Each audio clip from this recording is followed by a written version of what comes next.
And this is a Muslim home. In Islam, a successful mother or father is the one who has nurtured the children in a beautiful way, leading by example. And there is one more point I want to raise before I go to how to choose a spouse. And that is, in the same way that we would be so careful as to the upbringing within the home, even if it is 100% perfect. Say for example, there is nothing bad that happens in your home, you are happy with the manners of your child and grow up and so on. The external environment plays a bigger role in shaping the child nowadays than the internal environment. What you say to your child can be, yes, okay mom, okay dad, yes dad, oh wow, it's okay. You have the rare cases of the women who might be in hijab, in the home, and the mom says, wow. And as soon as dad drops them off at varsity, everything is gone. And then, dad, don't come now, still there's 10 minutes, dad, just park your car outside. Why? Because I quickly need to dress back. How dad dropped me, he must pick me. What happened between when dad dropped me and picked me, only Allah knows.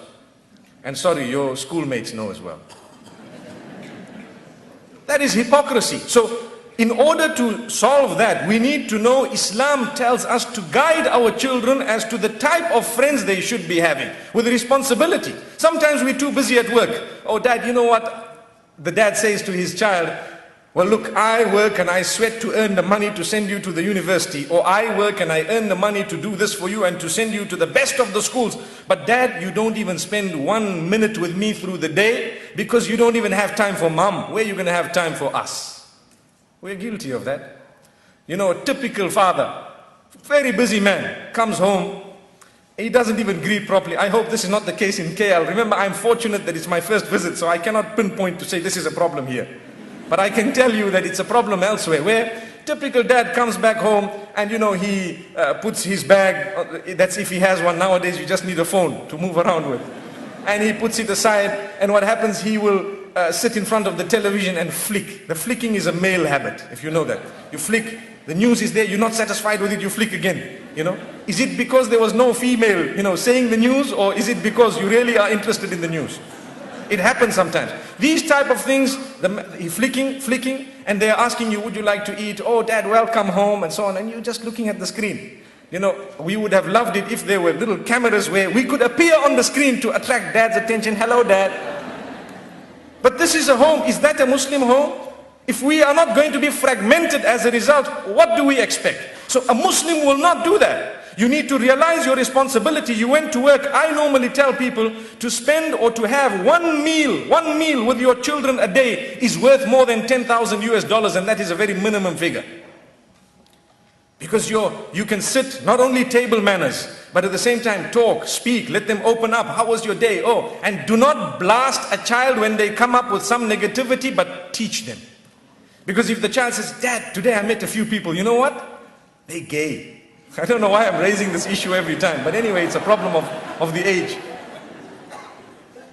And you say, what? You get up from your seat, you dare see those people again? Okay. That okay was connected to your temper, not connected to the brain. Have you understood that? So do not treat your children that way. You engage them in discussion. Sometimes we don't have the time to engage our children in discussion, but we've got the time to think up how to expand our business.